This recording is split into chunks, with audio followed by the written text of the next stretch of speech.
গল্প অপেক্ষা। লেখায় তাহসিন জান্নাত জেরিন। দীর্ঘ 6 বছর পর স্বামীকে দেখে খুশি হব নাকি তার পাশে ঘোমটা দিয়ে দাঁড়িয়ে থাকা তার নববধূ দেখে শোক প্রকাশ করবো তা বুঝে উঠতে পারলাম না। বিয়ের 3 দিনের মাথায় আমাকে শ্বশুর বাড়িতে রেখে আমার স্বামী আকাশ চলে যায় বিদেশে। আজ 6 বছর ধরে এই বাড়িতেই পড়ে আছি। বাবার বাড়ি যাওয়ার সাহস কোনোদিন হয়নি। বিয়ের সময় মা আমাকে ভালোভাবেই বুঝিয়ে দিয়েছিল যে একটা মেয়ের বিয়ের পর তার একমাত্র বাড়ি হলো তার স্বামীর বাড়ি। তখন বাবার বাড়িতে সে শুধুমাত্র মেহমান স্বরূপ। সেই সাথে এটাও বলেছিল, জামাই যাই করুক না কেন তাকে কিছু বলবি না। আমরা এখনকার বেপরোয়া পরিবারের মতো না যে মেয়ের সংসার ভাঙবো। তাই তোকে সবকিছু মেনে নিয়ে থাকতে হবে। আমি সেদিন বুঝে গিয়েছিলাম যে মা আমাকে ঠিক কি বোঝাতে চেয়েছেন। আমি মাকে আশ্বাস দিয়ে বলেছিলাম, চিন্তা করো না মা, তোমরা যে আমাকে পর করে দিয়েছ তা ভালো করেই বুঝেছি। আমি এখানে তোমাদের বোঝ হতে আর আসবো না। 6টি বছর আমি তার অপেক্ষা করেছি। ভেবেছিলাম, বিয়ে তো হয়ে গেল, তাহলে এত চিন্তা কিসের? আজ নয়তো কাল আমাকে উনি ভালোবাসবেন, আমাকে মেনে নেবেন। কিন্তু আমি ভুলছিলাম। উনি আমাকে মেনে নিতে পারেননি। আমি বাকরুদ্ধ হয়ে শুধু ওদের দুজনের দিকে তাকিয়ে থাকলাম। আমার মুখ দিয়ে কোনো আওয়াজ বের হচ্ছে না। আমার শাশুড়ি ওনাকে জিজ্ঞেস করলো, তোর বউ আছে যে সেটা কি তুই ভুলে গিয়েছিস? উনি শান্তভাবে বললেন, বিয়েটাকে আমার পছন্দে দিয়েছিলে? আমি মনে রাখতে যাব কেন? আমি ঈশাকে ভালোবাসি তাই ওকে বিয়ে করেছি। তোমাদের কোনো আপত্তি থাকলে বলো, আমি আমার বউকে নিয়ে চলে যাচ্ছি। এত বছর পর ছেলেকে পেয়ে উনি কি আর যেতে দিবেন? তাই উনি কাঁদো কাঁদো মুখ করে বললেন, না না, তুই কোথাও যেতে পারবি না। আমরা অমত করবো কেন? বৌমাকে নিয়ে বাইরে দাঁড়িয়ে আছিস কেন? ভেতরে আয়। আমার কানে শুধু একটা কথাই বাজতে থাকলো, আমি ঈশাকে ভালোবাসি তাই ওকে বিয়ে করেছি। আমি দাঁড়াতে পারছি না। আমার শরীর কাঁপছে। আমি টেবিলের উপর ভর করে দাঁড়িয়ে আছি। আমার নিজেকে অদৃশ্য মনে হলো। কেউ আমাকে দেখছেই না।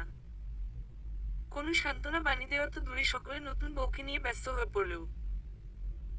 আমি আর দাঁড়িয়ে থাকতে পারলাম না, কোনো মতে ঘর থেকে বেরিয়ে এলাম। চোখ থেকে পানি বৃষ্টির মতো পড়ছে। আমি গিয়ে বাড়ির কাছে একটা নদীর পাড়ে বসলাম। জায়গাটা বেশ নিরিবিলি।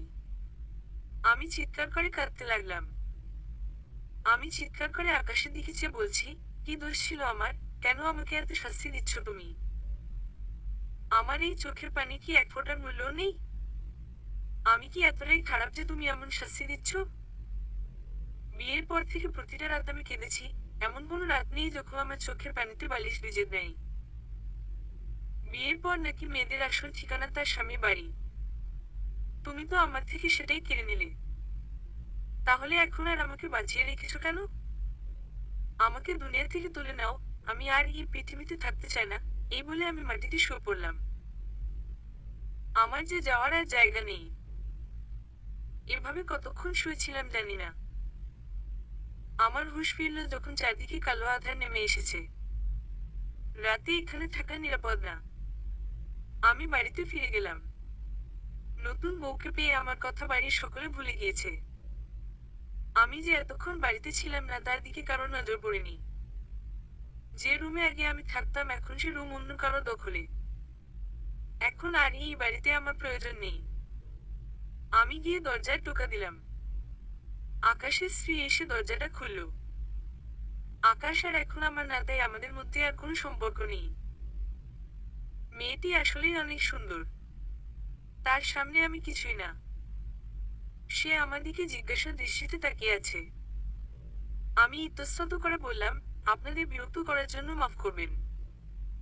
আসলে এতদিন এখানে আমি থাকতাম তাই আমার জিনিসপত্র এখানে আছে। যদি কিছু মনে না করেন তাহলে ওগুলো নিতে যেতাম।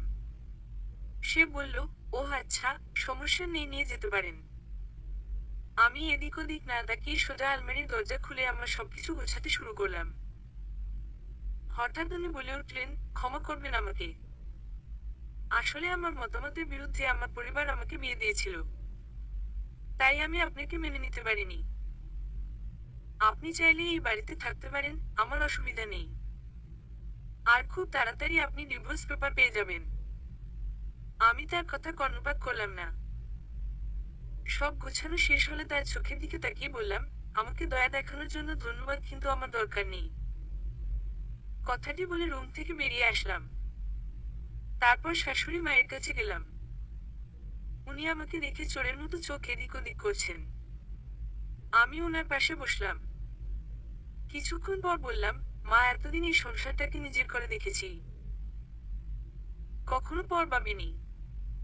কিন্তু এই সংসারটা আমাকে আপন করেনি। এত বছর আপনাদের কাছে ছিলাম, তাই যদি আমার কোনো কথা বা ব্যবহারে কষ্ট পেয়ে থাকেন তাহলে আমাকে ক্ষমা করে দিবেন।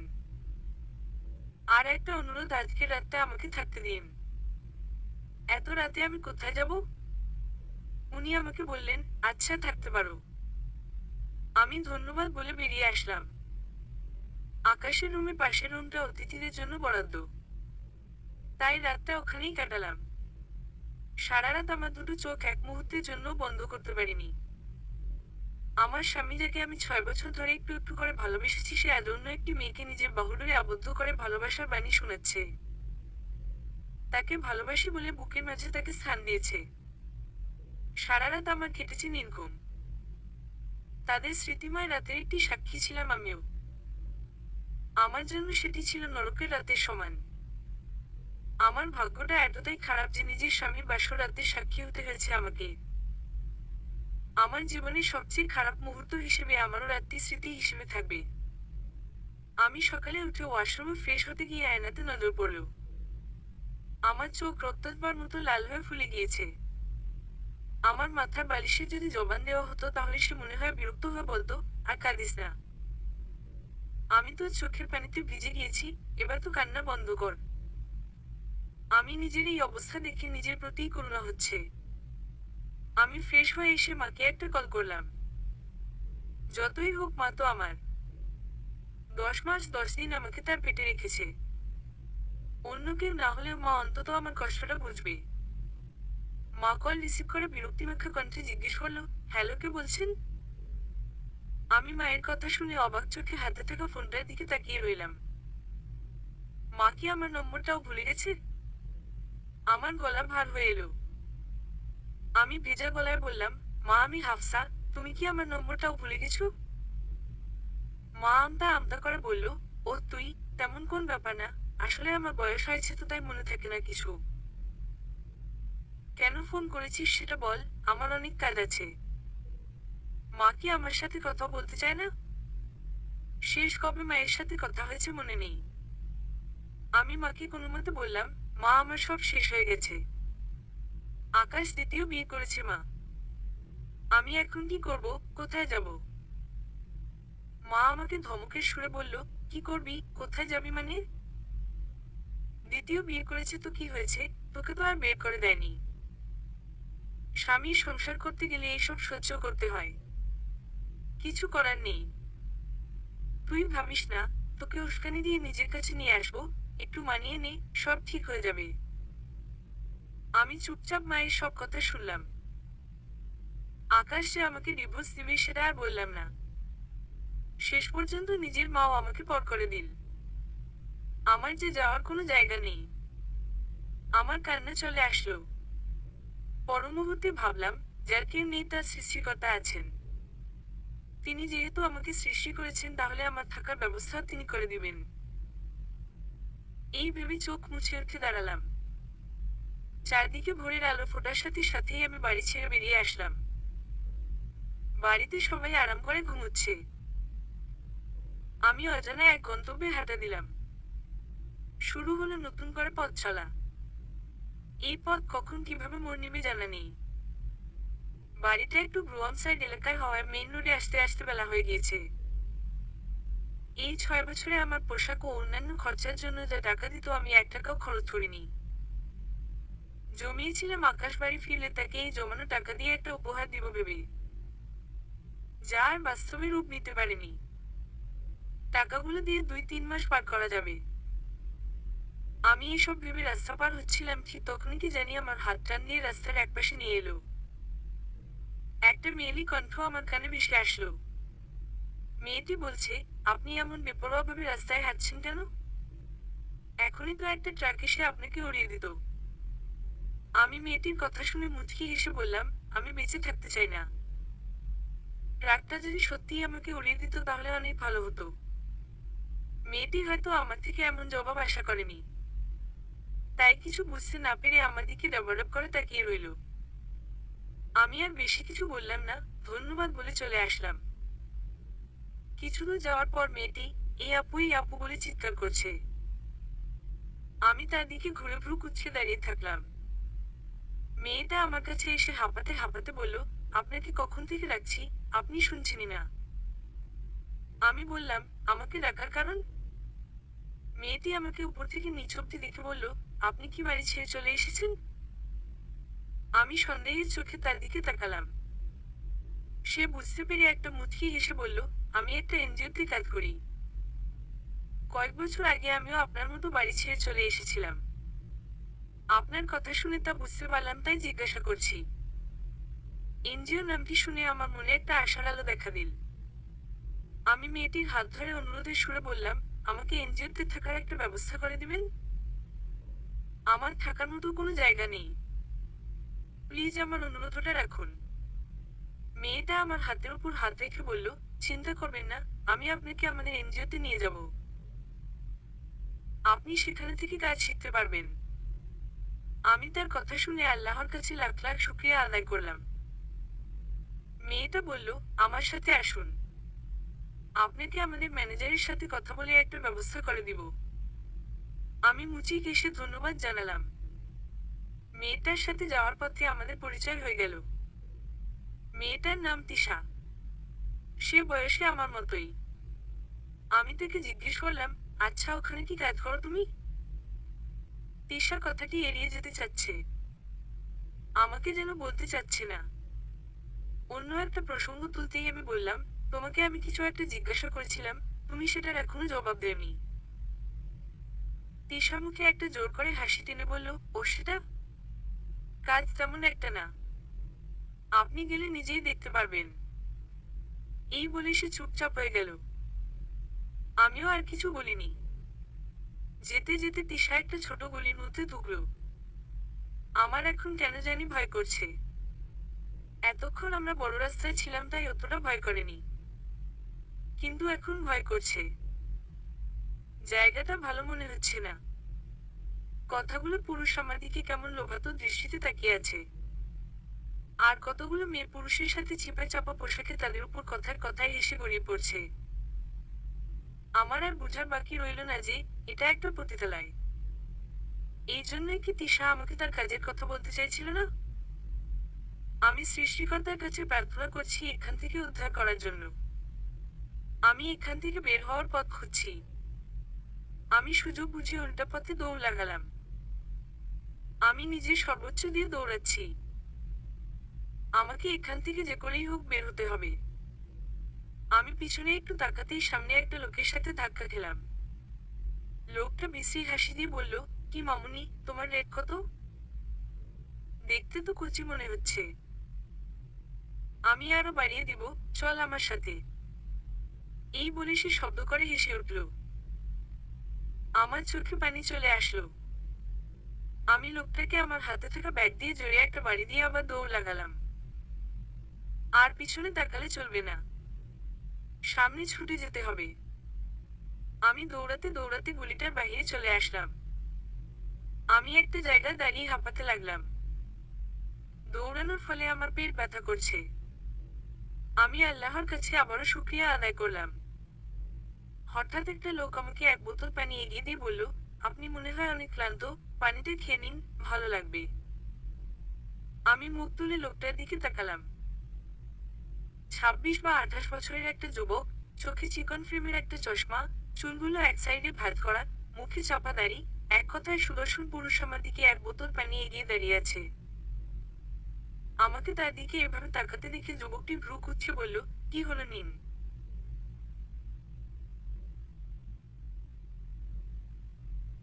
আমার গলাটা শুকিয়ে কাঠ হয়ে আছে। অনুভব করলাম আমার অনেক তৃষ্ণা পেয়েছে। আমি ইতস্তত করে পানির বোতলটা নিলাম। ঢক ঢক করে প্রায় পানি খেয়ে ফেললাম। অবশিষ্ট পানি তার দিকে এগিয়ে দিতে লোকটা মুচকি এসে বলল, আপনার কাছে রেখে দিন, আপনার কাজে আসতে পারে। আমি বোতলটা ব্যাগের ভেতর ঢুকিয়ে রাখলাম। লোকটার দিকে কৃতজ্ঞতার দৃষ্টিতে তাকিয়ে ধন্যবাদ জানালাম। লোকটি মুচকি এসে চলে গেল। আমি সেখানেই দাঁড়িয়ে ভাবতে লাগলাম, এখন কি করা যায়। বাড়ি থেকে আসার সময় আমার উচ্চ মাধ্যমিক সার্টিফিকেট নিয়ে এসেছিলাম। এখন কোনো একটা কাজ খুঁজতে হবে। আমি এক রুমের একটা বাসা খুঁজতে খুঁজতে কিছু দূর যেতে পেয়ে গেলাম। জমানো টাকা থেকে রান্নার প্রয়োজনীয় জিনিসপত্র কিনে ফেললাম। বাসাটা গোছাতে একদিন পার হয়ে গেল। বাজার করে এনে রান্না করে খাওয়া শেষে শুয়ে শুয়ে ভাবছি, এখন থেকে শুরু হলো আমার একা সংসার। জীবন কারোর জন্য থেমে থাকে না। বাকি জীবনটা নিজের মতো করে সাজাবো। এসব ভাবতে ভাবতে কখন যে ঘুমের দেশে চলে গেলাম বুঝতেই পারলাম না। সকালে ঘুম থেকে উঠে হাঁপাতে লাগলাম। খুব বাজে একটা স্বপ্ন দেখেছি। আমাকে চারদিক থেকে অনেকগুলো সাপ ঘিরে ধরেছে। আমি চিৎকার করছি আমাকে কেউ সাহায্য করার জন্য। যখন একটা সাপ আমাকে কামড় দিতে যাবে তখনই কোথা থেকে একটা আবছা ছায়া এসে আমাকে নিয়ে ওই জায়গা থেকে নিয়ে গেল। ছোট থেকেই আমি সাপকে অনেক ভয় পাই। এই স্বপ্নটার রহস্য বুঝলাম না। ফোনে সময় দেখি 7টা বাজে। আজকে কোনো একটা চাকরি জোগাড় করতেই হবে। তাই এইসব কথা মাথা থেকে ঝেড়ে ফেলে দিয়ে ফ্রেশ হতে উঠে গেলাম। সকাল 10টা বাজে চাকরির খোঁজে বেরিয়ে পড়লাম। হাঁটতে হাঁটতে একটা দৃশ্যে আমার নজর আটকে গেল। আকাশ আর তার স্ত্রী হাতে হাত ধরে হাসিমুখে গল্প করতে করতে হাঁটছে। দৃশ্যটি দেখে আপনা আপনি আমার চোখ ঝাপসা হয়ে এল। তারা আমার দিকে আসতে দেখে আমি দ্রুত পায়ে অন্য পাশে এসে দাঁড়ালাম। ওরা আমাকে দেখেনি। তারা নিজের মতো করে হাঁটছে। আমি তাদের যাওয়ার দিকে তাকিয়ে রইলাম। ততক্ষণ তাকিয়ে থাকলাম যতক্ষণ না পর্যন্ত দেখা যাচ্ছে। হঠাৎ কেউ একজন আমার দিকে রুমাল এগিয়ে দিল। আমি চোখ তুলে তাকাতে অবাক হয়ে গেলাম। কারণ মানুষটি আর কেউ নয়। আমি চোখ তুলে তাকাতেই অবাক হয়ে গেলাম। কারণ মানুষটি আর কেউ নয়, সেই লোকটি যিনি আমাকে পানি দিয়েছিলেন। লোকটি আমার দিকে কেমন অদ্ভুতভাবে তাকিয়ে আছে। আমি ইতস্তত করে বললাম, আপনি এখানে? লোকটি আমার উপর থেকে নিজের দৃষ্টি সরিয়ে বলল, কেন আমি থাকতে পারি না নাকি? আমি ভাবাচাকা খেয়ে গেলাম। লোকটা এমন টানা কেন? আমি কোনো মতে বললাম, না আসলে তা নয়। আমার সামনে হঠাৎ দাঁড়িয়ে ছিলেন তাই বললাম। লোকটি ভাবুক কণ্ঠে বলল, আমিও তো তাহলে বলতে পারি আপনি আমার সামনে দাঁড়িয়েছিলেন। আমি রাগে গদগদ করতে বললাম, মোটেও না। আমি না, আপনি আমার সামনে এসে দাঁড়িয়েছেন। সে ভ্রু উঁচিয়ে বলল, নিজের অবস্থান দেখেন ম্যাডাম। আমি আশেপাশে তাকিয়ে বুঝতে পারলাম সে সত্য বলছে। আমি কিছুটা অপমানিত বোধ করলাম। তবুও নিজের তেজ বজায় রেখে ঝাঁঝালো কণ্ঠে বললাম, বুঝলাম আমি আপনার পথ আটকে দাঁড়িয়েছিলাম, কিন্তু আপনি তো আমাকে পাশ দিয়ে চলে যেতে পারতেন। আমি কি পুরো রাস্তা জুড়ে দাঁড়িয়েছিলাম নাকি? সে হেরে যাওয়ার ভান করে বলল, সরি মিস, আমারই ভুল ছিল। কিন্তু আপনি ওই দুজনের দিকে এভাবে তাকিয়েছিলেন কেন?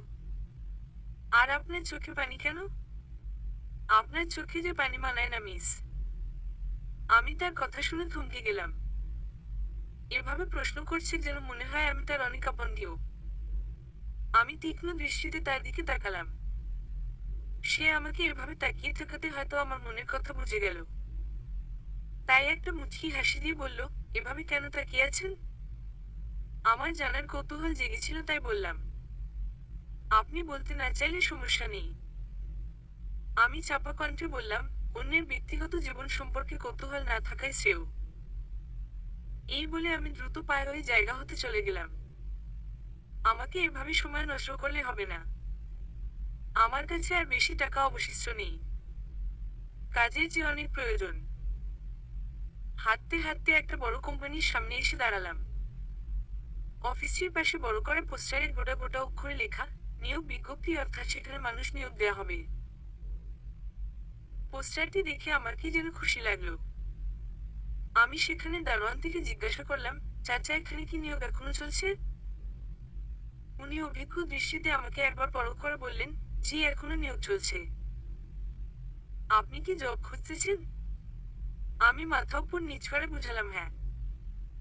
উনি আমাকে দরজার দিকে আঙুল দেখিয়ে বললেন, দরজার বাম সাইডে লিফট আছে। 3 তলায় ইন্টারভিউ চলছে। সেখানে আপনার শিক্ষাগত যোগ্যতা এবং সিভি নিয়ে যান। আমি কৃতজ্ঞতার দৃষ্টিতে ধন্যবাদ জানালাম। উনার কথা মতো দরজার ভিতরে গিয়ে বাম দিকে তাকাতেই লিফট দেখতে পেলাম। আমি লিফটের সামনে গিয়ে উপরের বাটন চাপ দিয়ে অপেক্ষা করতে লাগলাম। কিছুক্ষণ পর লিফটের দরজা খুলে গেল। মনে মনে শুধু প্রার্থনা করছি আমার একটা চাকরি যেন হয়ে যায়। 3 তলায় গিয়ে দেখি আমার মতো কয়েকজন লাইনে দাঁড়িয়ে অপেক্ষা করছে। আমি সেখানে দাঁড়িয়ে থাকা একটা মেয়ের কাছে জিজ্ঞেস করলাম, এখানে কি ইন্টারভিউ এর জন্য দাঁড়িয়ে আছেন? মেয়েটি মাথা উপর নিচ করে বুঝালো হ্যাঁ। আমিও মেয়েটির পিছনে দাঁড়িয়ে গেলাম। এক এক করে আমি এগুচ্ছি। কিছু সময় পর আমাকে ডাকলো। আমি গিয়ে প্রথমে বিনয়ের সুরে বললাম, may I come in sir? সেখানে বসে থাকা ব্যক্তিটি মাথা না উঠিয়ে বললেন, ইয়েস কামিং। আমি ওনার সামনে গিয়ে দাঁড়ালাম। লোকটি মাথা তুলে তাকাতেই আমি আরেক দফা অবাক হয়ে গেলাম। অস্পষ্ট স্বরে বলে ফেললাম, আপনি। চলবে। পর্ব 5। অপেক্ষা। তাহসিন জান্নাত জেরিন। আমি চুপচাপ দাঁড়িয়ে আছি ওনার সামনে। কি বলবো বুঝতে পারছি না।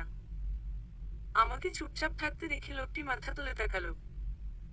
উনিও মনে হয় আমাকে দেখে অবাক হলেন। উনি উদ্বিগ্ন কণ্ঠে বললেন, আরে আপনি এখানে? আমি লজ্জায় কুঁকড়ে যাচ্ছি। কোনোরকম নিজেকে সামলে ইতস্তত করে বললাম, আসলে আমার একটা চাকরির খুব প্রয়োজন। উনি আমার দিকে শান্ত দৃষ্টি নিক্ষেপ করে বললেন, আপনি দাঁড়িয়ে আছেন কেন? প্লিজ বসুন। আমি ওনার সামনে রাখা চেয়ারে বসলাম। তিনি নিজে থেকে বললেন, আপনি কতটুকু পড়ালেখা শেষ করেছেন? আমি ইন্টারমিডিয়েট শেষ করেছি। এই বলে আমি সাথে আনা ফাইলটা ওনার দিকে এগিয়ে দিলাম। তিনি ফাইলটা খুলে দেখতে লাগলেন। দৃষ্টি ফাইলের মধ্যে রেখে বললেন, কম্পিউটার চালাতে পারেন? জি, এইচএসসি পরীক্ষা দেওয়ার পর শখের বসে শিখেছিলাম। তিনি মুচকি হেসে বললেন, কাল থেকে অফিসে জয়েন করবেন। বরাবর 8টায় অফিসে উপস্থিত থাকবেন। আমি কিন্তু অফিসে অনেক কড়া। আমি ওনার কথা শুনে বুঝলাম আমার চাকরি হয়ে গিয়েছে।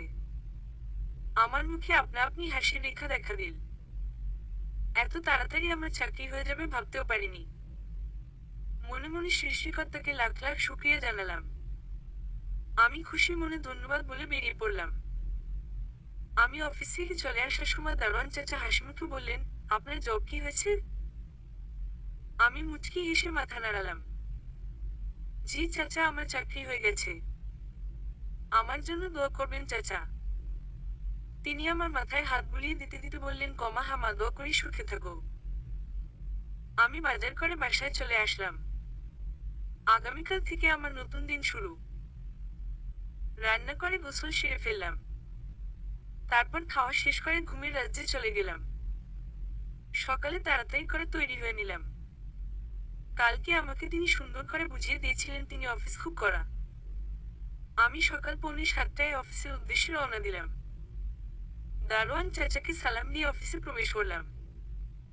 সবাই নিজ নিজ কাজে ব্যস্ত। আমি কি কাজ করব সেটা তো আমাকে বলা হয়নি। আমি কি বুঝতে না পেরে এক কোণায় চুপচাপ দাঁড়িয়ে রইলাম। মিনিট 2 পর একটা অল্প বয়সের ছেলে এসে আমাকে বলল, আপনি কি নতুন জয়েন করেছেন? আমি মাথা নাড়িয়ে সম্মতি জানালাম। ছেলেটি আবারও বলতে লাগলো, আপনাকে স্যার ডাকছে। এই বলে সে চলে গেল। আমি ওনার কেবিনে নক করে বললাম, স্যার আসতে পারি? তিনি মাথা তুলে তাকালেন। ইয়েস, আমি ভিতরে প্রবেশ করে শুভ সকাল বললাম। তিনি কোনো প্রত্যুত্তর না করে বললেন, গতকাল আমি আপনাকে কোনো কাজ বলিনি। আপনার উচিত ছিল আমার কাছে এসে নিজের কাজ বুঝে নেওয়া।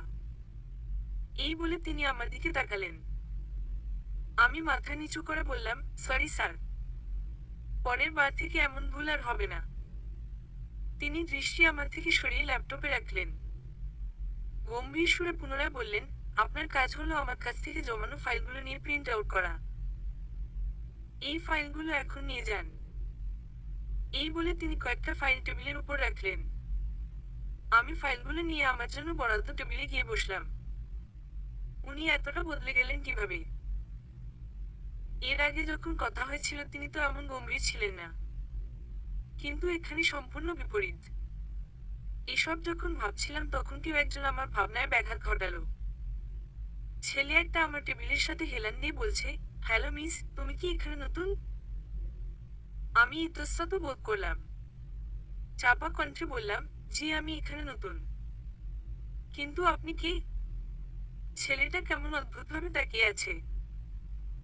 আমার প্রশ্নের জবাবে সে হাসি মুখে বলল, আমি এখানে 1 বছর ধরে কাজ করছি। তোমার কোনো অসুবিধা হলে আমাকে বলবে কিন্তু।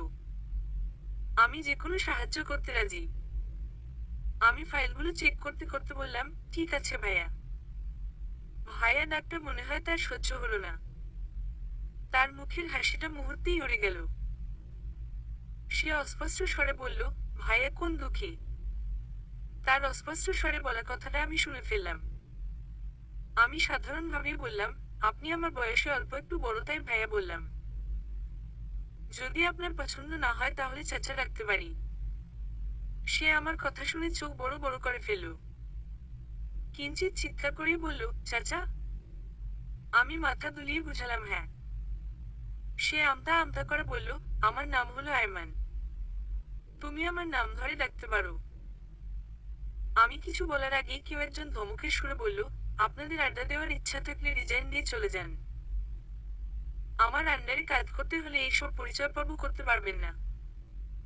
যে যার যার কাজে মন দেন। আর যেন এসব না দেখি। আমি পেছনে ফিরে দেখি উনি রাগী দৃষ্টিতে তাকিয়ে আছেন। আয়মান নামের ছেলেটি সরি স্যার বলে এক প্রকার দৌড়ে তার টেবিলে চলে গেল। কিছুক্ষণ পর উনি চলে গেলেন। উনি এত রাগী যে সেটা আগে জানতাম না। একদিকে ভালোই হয়েছে, ছেলেটির জন্য আমি কাজে মন দিতে পারছিলাম না। আমার পাশের টেবিলের মেয়েটি বলে উঠল, রাহাত স্যার রাগী হলে তিনি অনেক ভালো। সবসময় আমাদের সাপোর্ট করেন। তুমিও ধীরে ধীরে বুঝতে পারবা। আমি মেয়েটি তাকাতেই সে একটা মুচকি হাসি দিল। উনার নাম তাহলে রাহাত। এতদিনে নামটা জানতে পারলাম। যাই হোক, মেয়েটির সাথেও আমার পরিচয় হয়ে গেল। ওর নাম রুহি। রুহির বাসা আমার ওখানেই। কিছু সময়ের মধ্যে আমাদের বেশ সখ্যতা গড়ে উঠল। আমি আর রুহি একসাথেই যাওয়া আসা করি। দেখতে দেখতে 1 বছর পেরিয়ে গেল। একদিন রাতে শুয়ে শুয়ে ভাবছি, এতদিনে একটা বারো কি আমার কথা কারোর মনে পড়েনি? সেদিনের পর থেকে আমি আর নিজের থেকে মাকে কল দিইনি। মা বাবাও কোনোদিন আর কল দেয়নি। হয়তো হাফসা নামে কোনো মানুষ পৃথিবীতে আছে সেটা বলেই বসেছে। আগে মাঝে মাঝে মনে হতো আমাকে কি তারা দত্তক নিয়েছিল, কিন্তু এখন মাঝে মাঝে না, সবসময় মনে হয় আমি হয়তো তাদের নিজের সন্তান না। তাদের নিজের সন্তান হলে কি আর এতটা অবহেলা করতে পারত? সকালে উঠে রান্না করা, তৈরি হয়ে অফিসে যাওয়া আর রাতে এসে ঘুমানো, এগুলোই হলো আমার প্রতিদিনের রুটিন। রোবটের মতো থাকতে থাকতে এখন আমি হাঁপিয়ে গিয়েছি। দিন শেষে আমারও ইচ্ছা করে ঘুরতে যেতে, কারোর কাঁধে মাথা রেখে রাতে জ্যোৎস্না বিলাস করতে, সারারাত কারোর সাথে গল্প করতে। কিন্তু কারোর উপর বিশ্বাস করতে ভয় করে, প্রচন্ড ভয় করে। যাদের উপর বিশ্বাস করি তারাই বিশ্বাসঘাতকতা করে। এসব ভাবতে ভাবতেই বুক চিরে একটা দীর্ঘশ্বাস বেরিয়ে আসল। আমি এখন অফিসে যাচ্ছি। রুহি আজকে অফিসে যাবে না। শুধু আজ নয়, অনেকদিন হয়তো যাবে না। কেননা তার বিয়ে ঠিক হয়েছে। 2 দিন আগে সে তার বাড়িতে চলে গেছে। আমাকে অবশ্য অনেক জোর করেছিল তার সাথে যাওয়ার জন্য, কিন্তু বললেই কি আর যাওয়া যায়? কিন্তু তাকে কথা দিয়েছি তার বিয়ের দিন অবশ্যই যাব। রুহি চলে যাওয়ার পর থেকে আমি আরো একা হয়ে গেলাম। অফিসে বাকিদের সাথে তেমন একটা সখ্যতা গড়ে ওঠেনি। আমি আনমনে হেঁটে হেঁটে অফিসের দিকে যাচ্ছিলাম, হঠাৎ দেখি রাস্তায় অনেক মানুষ ভিড় করে দাঁড়িয়ে আছে। আমার মনে কৌতূহল জাগলো। আমি মানুষের ভিড় ঠেলে সামনে গিয়ে বড় ধরনের ধাক্কা খেলাম। নিজের অজান্তেই চিৎকার দিয়ে বলে উঠলাম, রাহাত স্যার। আমি ভিড় ঠেলে সামনে গিয়ে অবাকের শীর্ষস্থানে গেলাম। রাহাত স্যারের রক্তাক্ত শরীর আমার সামনে পড়ে আছে। মাথা থেকে রক্ত গড়িয়ে পড়ছে। এত বড় একটা দুর্ঘটনা হওয়ার পরও আশেপাশের মানুষ শুধু দাঁড়িয়ে দাঁড়িয়ে তামাশা দেখছে। সাহায্য করার জন্য কেউ এগিয়ে আসে না। রাহাত স্যারকে এভাবে পড়ে থাকতে দেখে আমার পায়ের তলা থেকে যেন মাটি সরে যাচ্ছে। কেননা এই 1 বছরে অনেকটা বন্ধুর মতো হয়ে গেছেন তিনি। আমার মাথা পুরো ফাঁকা হয়ে গেল। এ সময় এত সব ভাবলে হবে না। উনাকে হাসপাতালে নিয়ে যেতে হবে। আমি তাড়াতাড়ি করে ওনার পাশে গিয়ে বসলাম। যেখান থেকে রক্ত পড়ছে আমার ওনার কিনারা কিছুটা ছিঁড়ে বেঁধে দিয়েছি। এটা অনেকটা মুভির মতো হয়ে গেল। কিন্তু মুভির মতো মিলে গেলেও এটা ছাড়া কোনো উপায় ছিল না। আমি একটা সিএনজি দেখে কয়েকজন লোকের সহযোগিতায় ওনাকে সিএনজিতে উঠালাম। উনার শ্বাস অনেক ধীরগতিতে চলছে। আমার মনে অনেক ভয় হতে লাগলো। আল্লাহর কাছে বারবার প্রার্থনা করছি যেন ওনার কিছু না হয়। কিছুক্ষণ পর হাসপাতালে পৌঁছে গেলাম। 2জন ওয়ার্ড বয়ের সাহায্যে একটা ট্রলিতে করে ভেতরে নিয়ে গেলাম। ডাক্তার কি? প্লিজ কোনো ডাক্তার আসুন। ওনার চিকিৎসা করানো খুব প্রয়োজন। পাগলের মতো চিৎকার করে ডাক্তারকে ডাকছি। কয়েকজন ডাক্তার দ্রুত এসে ওনাকে একটা রুমে নিয়ে গেল। আমি নিস্তব্ধ হয়ে রুমে বাইরে দাঁড়িয়ে রইলাম। কিছুক্ষণ পর একটা ডাক্তার দৌড়ে এসে বললেন, রোগীর অভিভাবক কে? আমি ডাক্তারের কাছে ছুটে গিয়ে বললাম, আমি হলাম ওনার অভিভাবক। কি হয়েছে বলুন না প্লিজ ডাক্তার। উনি ঠিক আছেন তো? কিছু তো বলুন। বলতে বলতে আমার গলা ভারী হয়ে এল। কেন জানি খুব কষ্ট হচ্ছে ওনাকে এভাবে দেখতে। আমার সবকিছু কেমন যেন পাগল পাগল লাগছে। ডাক্তার আমাকে শান্ত হতে বললেন। কিন্তু আমার মন কিভাবে শান্ত হবে ওনাকে এই অবস্থায় দেখে? যতক্ষণ না উনি সুস্থ হচ্ছেন ততক্ষণ পর্যন্ত আমি নিজেকে কিছুতেই শান্ত করতে পারবো না। কিন্তু এখন আমাকে ধৈর্য রাখতে হবে। তাই চুপ করে গেলাম। ডাক্তার এবার বলতে শুরু করলো, উনার অনেক সিরিয়াস অ্যাক্সিডেন্ট হয়েছে, যার কারণে অনেক ব্লাড বেরিয়ে গেছে। উনাকে অপারেশন করতে হবে, যার জন্য 2 ব্যাগ রক্ত লাগবে এবং রিসেপশনে গিয়ে ফর্ম ফিল আপ করে আসুন তাড়াতাড়ি। আমাদের হাতে একদমই সময় নেই। এই বলে দ্রুত পায়ে তিনি চলে গেলেন। আমার এখন মনে হচ্ছে আমাকে কোনো একটা সাগরের মাঝখানে এনে কেউ ফেলে দিয়েছে। রক্ত আর টাকা কোথায় পাবো আমি? আমাকে এসব ভাবলে হবে না। যে করেই হোক আমাকে এগুলো জোগাড় করতেই হবে। রাহাত স্যারের রক্তের গ্রুপ যেন কি? ও হ্যাঁ, মনে পড়েছে, এ প্লাস রক্ত। আমি মস্তিষ্কে একটু জোর লাগাতেই রুহির কথা মনে পড়ল। রুহির ব্লাড গ্রুপ ও প্লাস। আমি তাড়াতাড়ি রুহিকে কল করলাম। কয়েকবার রিং করার পর রুহি কল রিসিভ করলো। রুহি কল রিসিভ করতেই আমি কান্নারত কণ্ঠে বললাম, রুহি, অনেক বড় সর্বনাশ হয়ে গেছে। রুহি বিচলিত হয়ে বলল, কি হয়েছে হাফসা? তুই কান্না করছিস কেন? আমাকে বল প্লিজ। রাহাত স্যার, রাহাত স্যারের অ্যাক্সিডেন্ট হয়েছে রুহি। এই বলে আবারও কান্না চলে আসলো। আমার কেন এত কষ্ট হচ্ছে? রুহি চিৎকার করে বলল, কি হো? কিভাবে, কখন? এখন এসব বলার সময় নেই। তুই প্লিজ চলে আয়। উনার রক্ত লাগবে। তোর রক্তের গ্রুপ আর উনার রক্তের গ্রুপ একই। প্লিজ রুহি, না হলে ওনাকে অপারেশন করাবে না। এই বলে আমি মুখ চেপে রাখলাম। আমি কথা বলার অবস্থায় নেই। রুহি সেটা বুঝতে পেরে বলল, তুই চিন্তা করিস না, এখনই আসছি আমি।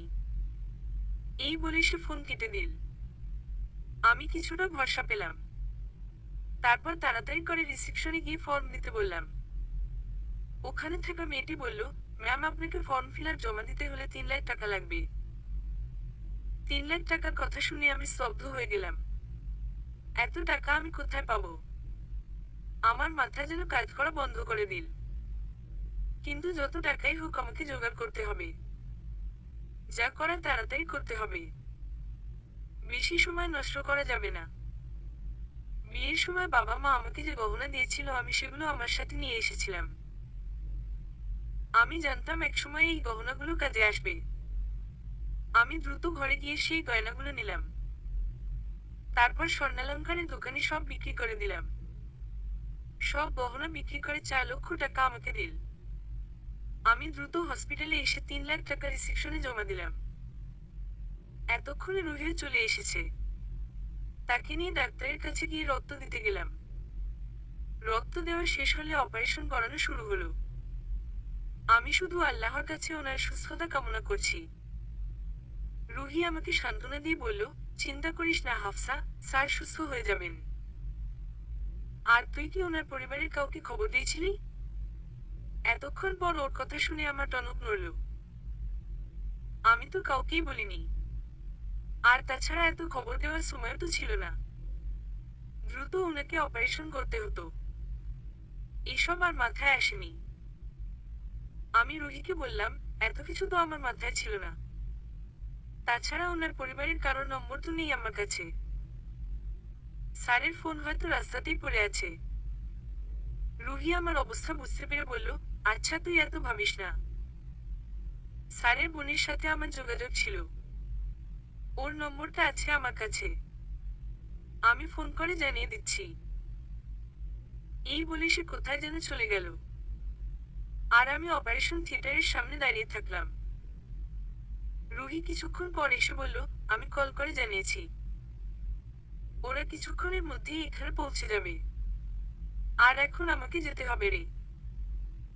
কিছু মনে করিস না। আমি কৃতজ্ঞতার দৃষ্টিতে তাকিয়ে বললাম, তোকে অনেক অনেক ধন্যবাদ রুহি। তোর এত খুশির দিনেও আমি তোকে এত প্রেশার দিচ্ছি। আমাকে মাফ করে দিস প্লিজ। সে রাগী স্বরে বলল, এভাবে আরেকবার বললে আমি আর কখনো তোর সাথে কথা বলবো না বলে দিচ্ছি। আমি একটু মুচকি হেসে বললাম, আচ্ছা আর বলবো না। তুই এবার যা। রুহিও একটা মুচকি হেসে বিদায় জানিয়ে চলে গেল। প্রায় 1 ঘন্টা পর ওনার পরিবারের সবাই দৌড়ে অপারেশন থিয়েটারের সামনে আসলো। একটা ভদ্রমহিলা আমার কাছে এসে কান্না করতে করতে জিজ্ঞাসা করলো, আমার ছেলেটা কোথায় আছে? ওর কি হয়েছে বলো না প্লিজ। ওর কিছু হবে না তো? এই বলে সেই মহিলা অঝরে কাঁদতে লাগলো। আমারও আবার চোখে পানি চলে আসলো। একটা মেয়ে এগিয়ে এসে ওনাকে ধরে একটা বেঞ্চে বসালো। ভদ্রমহিলাটি মেয়েটিকে জড়িয়ে ধরে বলতে লাগলো, এ কি হয়ে গেল রাহা? আমার ছেলেটার কি হয়ে গেল? রাহার চোখেও পানি স্পষ্ট। সে তার মায়ের মাথায় হাত বুলিয়ে দিতে দিতে বলতে লাগলো, তুমি এভাবে ভেঙে পড়লে আমাদেরকে কি সামলাবে মা? তোমাকে তো এখন শক্ত থাকতে হবে তাই না মা? তুমি তো আমাদের শক্তি। হঠাৎ ওনার কি যেন হলো, তিনি চোখ মুছে উঠে দাঁড়ালেন। তারপর ধীর পায়ে আমার কাছে এসে দাঁড়ালেন। পরিবারের সবাই বিস্ময়ের চোখে ওনার দিকে চেয়ে আছে। উনি কি করতে চাইছেন তা হয়তো সকলে বোঝার চেষ্টা করছে। তিনি ভেজা কণ্ঠে বললেন, তুমি কি মা?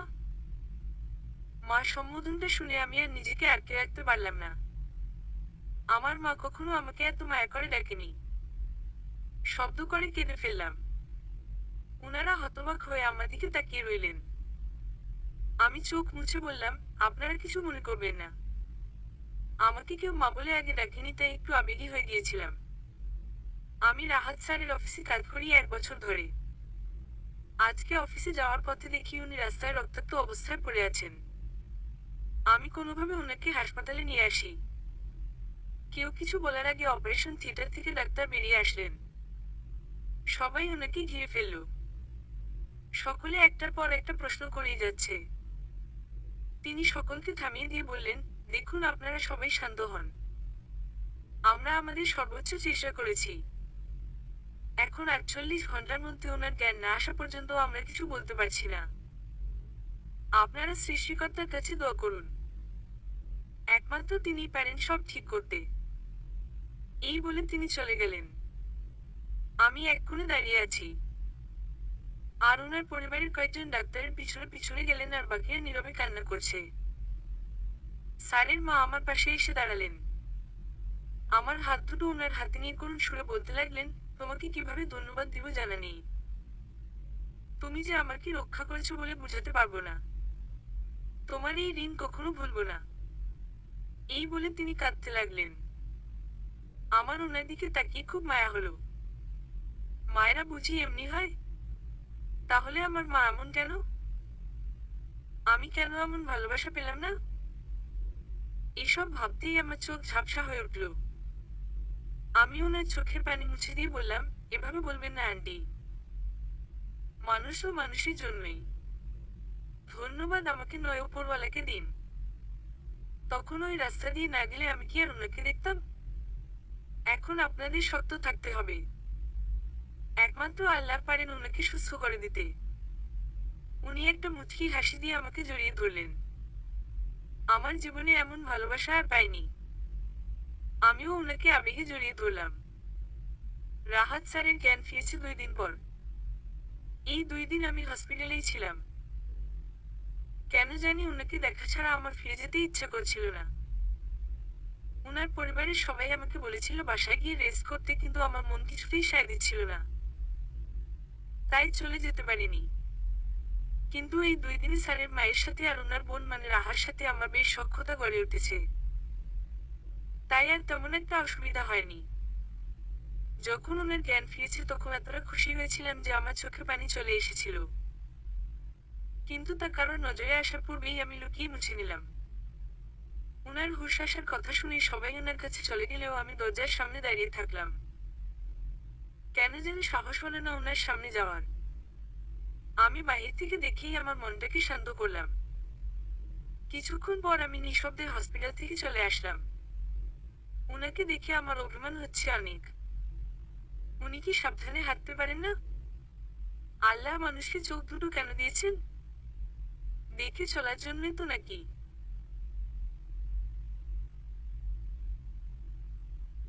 উনি কি চোখ পিছনে নিয়ে হাঁটছিলেন? এসব বিড়বিড় করতে করতে হাঁটছি। যদি সেদিন ওনার কিছু হয়ে যেত? কথাটি মনে আসতেই আমার বুক কেঁপে উঠল। আনমনেই রাস্তার পাশে হাঁটছিলাম, তখনই কারোর সাথে ধাক্কা খেলাম। আরে চোখ কি হাতে নিয়ে ঘুরেন নাকি? কি জোরে ধাক্কাটাই না মারলো বলতে বলতে সামনে তাকিয়ে অবাক হয়ে গেলাম। অস্ফুট স্বরে বললাম, আকাশ। আকাশ মাথা চুলকে বলল, আসলে আমি দেখতে পাইনি, সরি। আমি কিছু না বলেই চলে যেতে নিলে আকাশ আমার পথ আটকে দাঁড়াল। আমি বিরক্তিকর চোখে তার দিকে তাকালাম।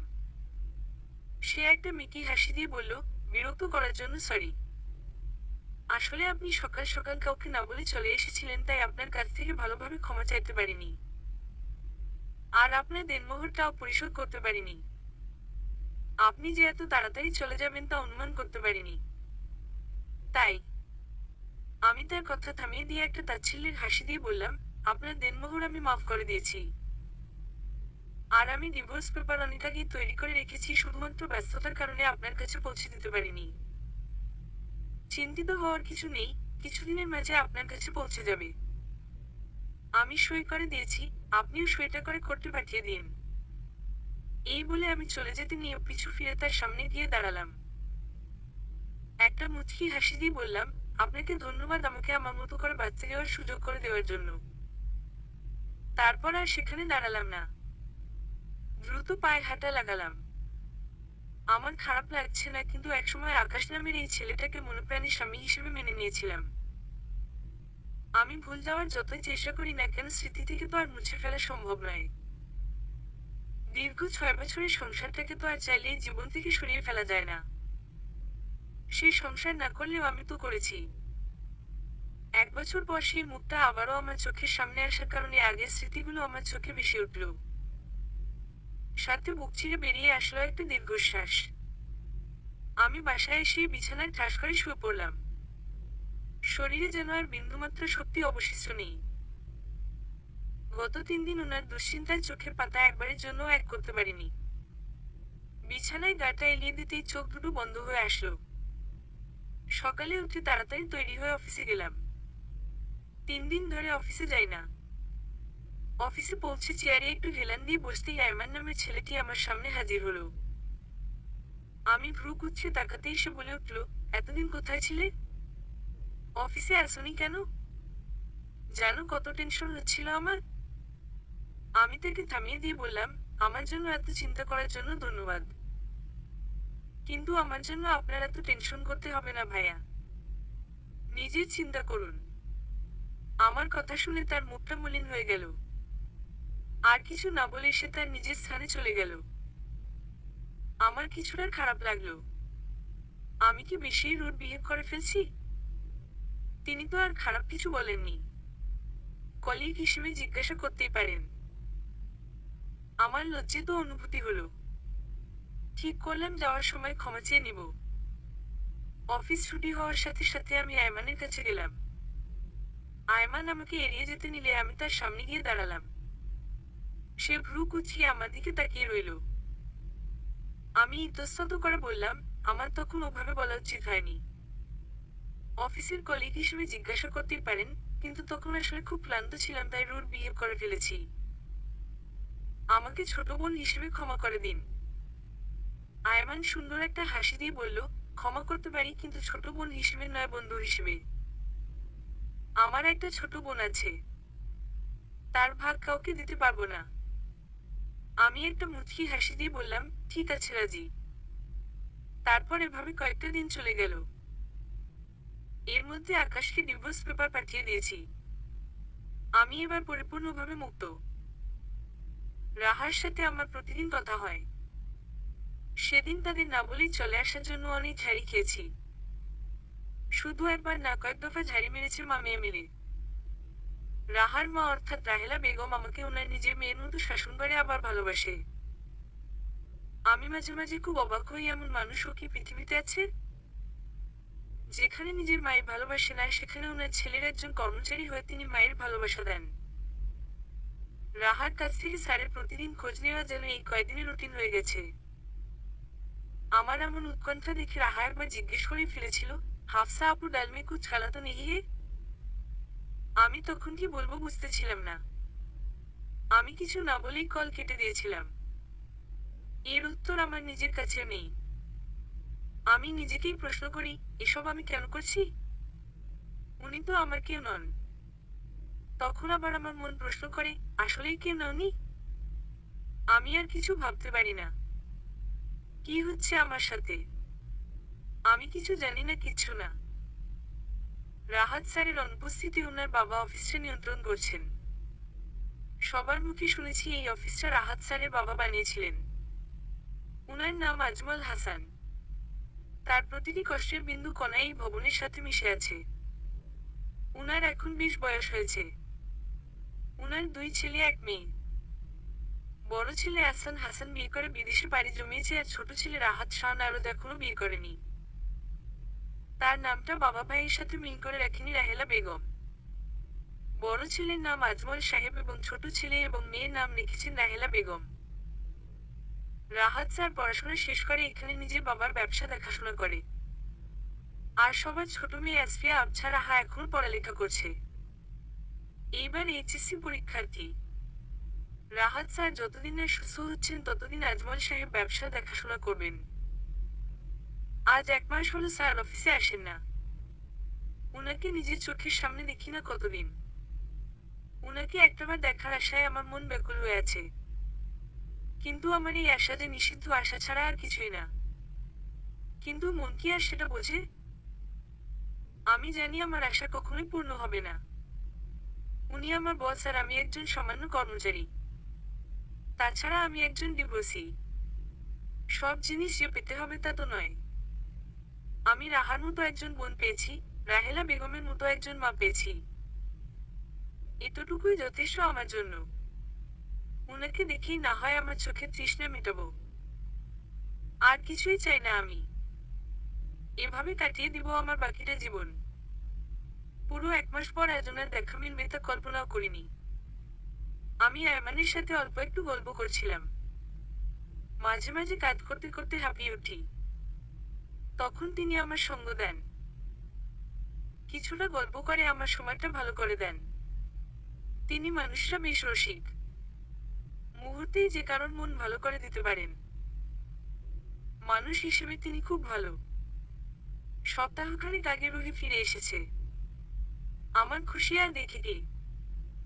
রুহি এখন দেখতে আরো সুন্দর হয়ে গেছে। আমি শুধু তাকিয়ে তাকিয়ে বলি, কিরে রুহি, তুই তো অনেক সুন্দরী হয়ে গেছিস। দুলাভাই কি তোর দিকে না তাকিয়ে থাকতে পারে? তখন রুহি লজ্জায় লাল নীল হয়। আজকে অফিসে এসে রুহি, আমি আর রায়মান মিলে একটা বই নিয়ে আলোচনা করছিলাম, তখনই রাহাত স্যারের আগমন ঘটে। আমি তখন আয়মানের একটা ফানি কথা শুনে হাসতেছিলাম। পিছনে থেকে হঠাৎ রাহাত স্যার বলে উঠলেন, বাহ, ভালোই তো গল্প হচ্ছে এখানে। এতদিন পর উনার আওয়াজ শুনে থমকে গেলাম। আমি কি স্বপ্ন দেখছি নাকি ভুল শুনছি? নিশ্চিত হওয়ার জন্য পিছনে ঘুরে তাকাতে দেখতে পাই প্রিয় মানুষের মুখ, যা দেখা পাওয়ার জন্য আমার মনটা দীর্ঘদিন ধরে ব্যাকুল হয়ে আছে। তিনি গম্ভীর সুরে বললেন, আপনাদের সবার আরামের দিন শেষ। আমি ফিরে এসেছি, আমি যেন আর কারোর কাজের হেয়ালি না দেখি। আর আয়মান সাহেব, আপনার কাজের স্থান এটা বলে তো আমার মনে পড়ছে না। আয়মান থতমত খেয়ে গেল। সে আমতা আমতা করে বলল, সরি স্যার, সরি। আমি এক্ষুনি আমার টেবিলে যাচ্ছি। এই বলে সে তড়িঘড়ি করে চলে গেল। আয়মান যাওয়ার পর রাহাত স্যার আমার দিকে ঘুরে তাকালেন। শক্ত কণ্ঠে বললেন, মিস হাফসা, আমার কেবিনে আসুন। এই বলে তিনি গড়গড় করে চলে গেলেন। আমি আমার জায়গায় ঠায় দাঁড়িয়ে রইলাম। রুহি আমাকে হালকা ধাক্কা দিয়ে বলল, মিস হাফসা, আপনাকে স্যার যেতে বলেছেন। আমি তার দিকে কটমট করে তাকিয়ে বলতে লাগলাম, তোকে তো আমি এসে দেখে নিচ্ছি। এই বলে রাহাত স্যারের কেবিনে যাওয়ার উদ্দেশ্যে পা বাড়ালাম। May I coming sir? দরজায় দাঁড়িয়ে থেকে বললাম। তিনি মনে হয় আমারই অপেক্ষায় ছিলেন। তিনি শান্ত দৃষ্টি নিক্ষেপ করে বললেন, ইয়েস, কামিং। আমি ওনার সামনে মাথা নিচু করে দাঁড়িয়ে আছি। উনি আমার একদম সামনাসামনি এসে দাঁড়ালেন। উনার এত কাছে আসাতে আমার নিঃশ্বাস যেন আটকে গেল। চোখ তুলে তাকানোর সাহস হলো না। তিনি গম্ভীর কণ্ঠে বললেন, আমার সাথে হসপিটালে দেখা না করেই চলে এসেছিলে কেন? আমি ওনার কথায় কি উত্তর দিব ভেবে পেলাম না। আমি আমতা আমতা করে বললাম, কোন কোন হসপিটালের কথা বলছেন আপনি?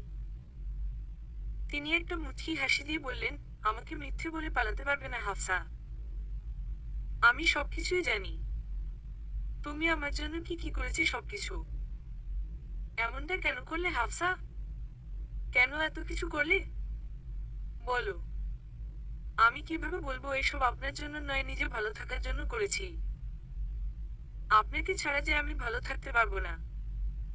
আপনি যে আমার জীবনের একটা বড় অংশ হয়ে গেছেন। আমার কোনো উত্তর না পেয়ে তিনি আমার হাত চেপে ধরলেন। বলছো না কেন তুমি? আমি তোমার কাছ থেকে শুনতে চাই।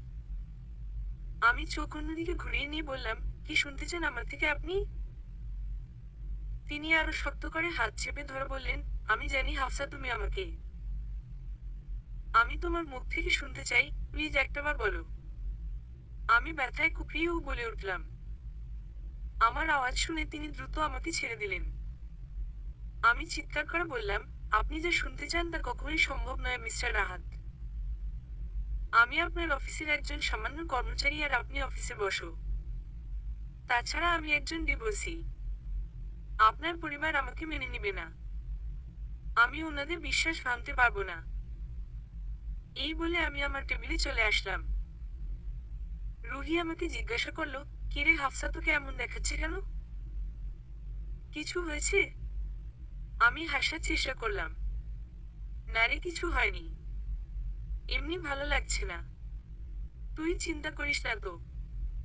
সারাটা দিন আমার বিষণ্ণ কাটলো। ভালো লাগছে না কিছু। সন্ধ্যায় কোনোভাবে বাসায় গেলাম। সেখানে গিয়ে আমি তো অবাকের শীর্ষস্থানে পৌঁছে গেলাম। আমার বাসার দরজার সামনে রাহাত স্যার ওনার পুরো পরিবার নিয়ে দাঁড়িয়ে আছেন। আমি বিস্ময়ের চোখে স্যারের দিকে তাকাতেই তিনি একটা ডেভিল মার্কা হাসি দিলেন। রাহেলা বেগম আমাকে দেখে হাসিমুখে এগিয়ে আসলেন। আমি ওনাকে সালাম দিলাম। তিনি সালাম নিয়ে আমাকে ধমকের সুরে বললেন, অফিস থেকে বাসায় আসতে এতক্ষণ লাগে? আমি কি বলবো বুঝতে পারলাম না। আমি অন্যদিনের তুলনায় আজকে ইচ্ছা করেই দেরি করে বাসায় ফিরেছি। মন ভালো ছিল না, তাই বাসায় আসার পথে যে নদীটা পড়ে সেখানে এতক্ষণ বসেছিলাম। নিজের ভেতরের চাপা অনুভূতিগুলো কিছুটা কমাতে বৃথা চেষ্টা চালিয়ে গেলাম। আমি হাসার চেষ্টা করে বললাম, আসলে রাস্তায় খুব জ্যাম ছিল তো তাই দেরি হয়েছে। রাহাত স্যার মাঝখান থেকে জোরে জোরে বলতে লাগলেন, মা ও মিথ্যা বলছে। আমিও তো একই পথে এসেছি। একটুও জ্যাম ছিল না রাস্তায়। আমি ওনার দিকে রাগী দৃষ্টিতে তাকাতেই তিনি অন্যদিকে চোখ ঘুরিয়ে নিলেন। মনে মনে ওনাকে সাবান ছাড়াই ধোলাই করছি। হঠাৎ রাহেলা বেগম আমার কান মলে দিয়ে বললেন, মায়ের সাথে মিথ্যা বলা তাই না? আমি করুণ চোখে তাকিয়ে বললাম, ব্যথা করছে আন্টি, প্লিজ এবারের মতো মাফ করে দিন। এরকম আর হবে না। তিনি আমার কান ছেড়ে দিয়ে আদেশের সুরে বললেন, দরজাটা এবার খুল। আমাদের আর বাহিরে কতক্ষণ দাঁড় করিয়ে রাখবি? আমি তখন লজ্জায় লাল হয়ে গেলাম। তড়িঘড়ি করে তালাটা খুলে দিয়ে ওনাদের ভেতরে আসতে বললাম। রাহাত স্যার, রাহেলা বেগম, আজমল হাসান এবং রাহা এসেছে। আমি তাদের বসতে দিয়ে খাবারের জন্য ব্যবস্থা করতে নিলেই রাহেলা বেগম আমার হাত ধরে ওনার পাশে বসিয়ে দিলেন। আমি কিছু বলার আগেই তিনি এমন একটা কথা বললেন যা শোনার জন্য আমি মোটেও প্রস্তুত ছিলাম না। আমি কিছু বলার আগেই তিনি আমার হাত দুটো ওনার হাতে নিয়ে বললেন, আমার একটা অনুরোধ রাখবি মা? আমি বললাম, এভাবে কেন বলছেন আন্টি? আপনি আমাকে অনুরোধ নয় আদেশ করুন। তিনি আমার কথায় কিছুটা ভরসা পেলেন। মুখে একটা হাসির রেখা টেনে বললেন, আমি তোর মুখে আর আন্টি ডাক নয় মা ডাক শুনতে চাই। আমি তোকে আমার ছোট ছেলের বউ করে নিয়ে যেতে চাই। আমি ওনার কথা শুনে থমকে গেলাম। আমি কি জবাব দিব বুঝতে পারলাম না। আমাকে নিরুত্তর দেখে তিনি করুণ সুরে বলতে লাগলেন, প্লিজ না করিস না। আমি অনেক আশা নিয়ে তোর কাছে এসেছি। খালি হাতে ফিরিয়ে দিস না এই মাকে। আমার এখন কি করা উচিত? আমি কিছুক্ষণ চুপ থেকে বললাম, আপনারা আমার অতীত সম্পর্কে অবগত নন, তাই তো এই অনুরোধটা করছেন। আমি কিছু লুকাতে চাই না আপনাদের কাছ থেকে। আমার আজ থেকে 7 বছর আগে যখন আমার বয়স 17 ছিল তখন বিয়ে হয়। কিন্তু বিয়ের 3 দিনের সময় উনি আমাকে রেখে বিদেশে পাড়ি জমান। 6 বছর আর ওনার সাথে আমার কোনো ধরনের যোগাযোগ হয়নি। 6 বছর পর তিনি দেশে ফিরেন ওনার নববিবাহিত বউকে নিয়ে, আর আমাদের ডিভোর্স হয়ে যায়। এরপর আমি বাড়ি ছেড়ে চলে আসি আর আপনাদের অফিসে কাজ করি। আপনি আমার মায়ের থেকে বেশি। আমি আমার মায়ের কাছ থেকে যে আদর ভালোবাসা পাইনি সেটা আপনার থেকে পেয়েছি। রাহার মতো একজন ছোট বোন পেয়েছি। আজমল স্যারের মতো একজন বাবা পেয়েছি। এর থেকে আমার আর বেশি কিছু চাই না। তাছাড়া আমি আপনাদের অফিসের একজন সামান্য কর্মচারী মাত্র। কথাটা বলতে দেরি, কিন্তু আমার গালে থাপ্পড় পড়তে দেরি হলো না। রাহেলা বেগম কটমট করে আমার দিকে তাকিয়ে আছেন। আমি কোন কাজের ফল হিসেবে উপহারটা পেলাম সেটার হিসাব মেলাতে ব্যস্ত।